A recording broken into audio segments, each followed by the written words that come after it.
Okay, welcome to the Bible study, and today we're talking about the Messiah. The Messiah. Yes. So let's start off by looking at Psalm chapter 110 and verse 1. All right, so I'm going to read this from the New King James Version. The Lord said to my Lord, sit at my right hand till I make your enemies your footstool.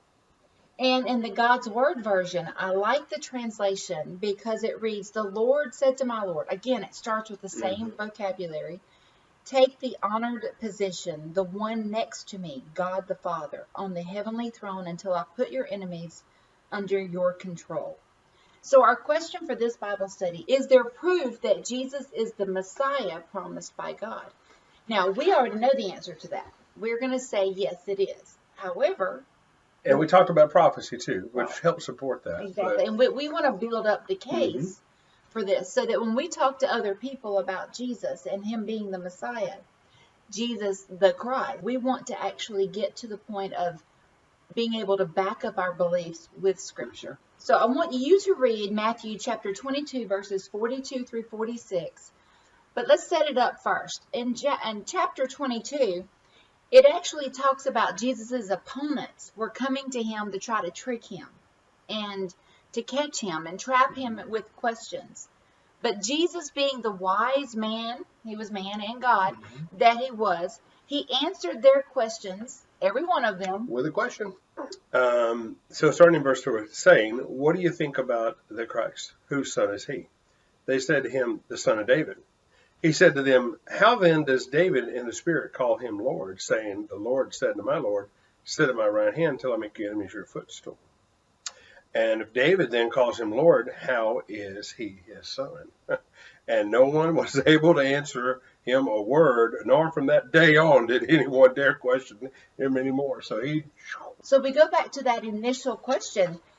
Is there proof that Jesus is the Messiah promised by God? And these scriptures are setting it up.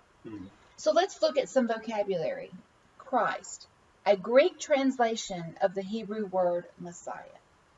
So if we were to look at the Old Testament and go from the Old Greek or the Hebrew, we're actually seeing that Christ was not Jesus Christ, right? It was Jesus, the Christ. The Christ. So he was the Messiah. So we could say Jesus the Messiah. And it's his title of the Anointed One. And if we look at the Old Testament, the Anointed Ones were the kings of the land. Anointed One, King.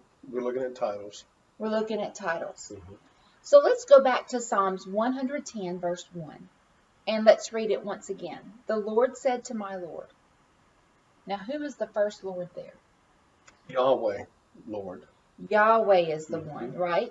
And if you actually go back into the Hebrew and the Greek, they actually use the word Yahweh, which means God in heaven. Right. But then the second Lord, who is... The Lord said to my Lord, Adonai. The word that they use for kings of the earth. So sit at my right hand is that place of divine power.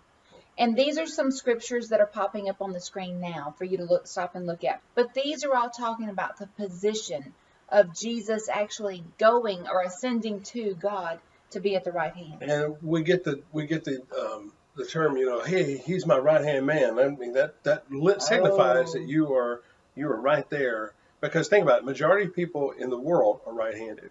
And but for easy access, for immediate, your first reach is to the right if you're right-handed. So the right-hand man, so you get that term and phrasing from that.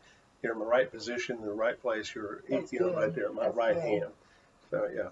But let's go back now to Psalms 110 and look at verse 4. Okay. Would you read that verse for us, please? The Lord has sworn and will not relent. You are a priest forever, according to the order of Melchizedek. And again, you're thinking about the Son. So the Messiah would have to be according to the order of Melchizedek. Now let's go back and talk about who he was. Abraham actually went to him. You know what? Let's read it. Let's turn over to Hebrews chapter 7 and verses 1 through 3. For this Melchizedek, king of Salem, priest of the Most High God, who met Abraham returning from the slaughter of the kings and blessed him, to whom also Abraham gave a tenth part of all, first being translated king of righteousness, then also king of Salem, meaning king of peace, without father, without mother, without genealogy, having neither beginning nor days nor end of life, but made like the Son of God, remains a priest continually. Abraham recognized him as high priest. So only Jesus has fulfilled Psalm 110. Only Jesus was human descendant of David and anointed king in the royal lineage and high priest in the lineage of Melchizedek. And Melchizedek had no beginning nor ending. So, you look at Jesus, he is eternally, our king and high priest. So. And the Israelites really were looking forward to the Messiah coming and just throwing the hammer down and taking care of business. And that is not exactly how things happened. Jesus came in peace. So I want us to finish up with this study with Acts chapter 2, 34 and 35. For David did not ascend into the heavens, but he says himself, the Lord said to my Lord, sit at my right hand till I make your enemies your footstool. Wow. So Peter is the one talking here. He's preaching. I mean, they've just gotten baptized in the Holy Spirit. He walks out because these people are coming along going, what's going on?